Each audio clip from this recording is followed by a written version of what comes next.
Komið sæl, ég heiti Lárus Óttmar Hannesson.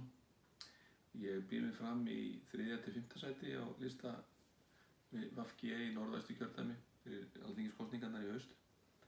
Ég er búinn að vera á lista á VG síðustu alþingiskosningar, verið efst í öðru sæti og svo svona hingað og þangað lista. Ég ætla svo sem ekki að fara að telja upp einhver málefni sem eru mér hugleiknari en önnur.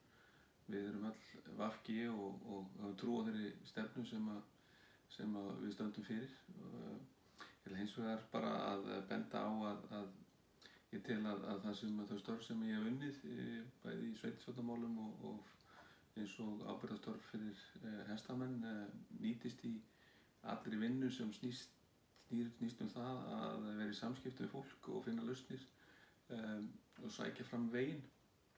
Þannig að ég býð mig fram og ég er tilbúinn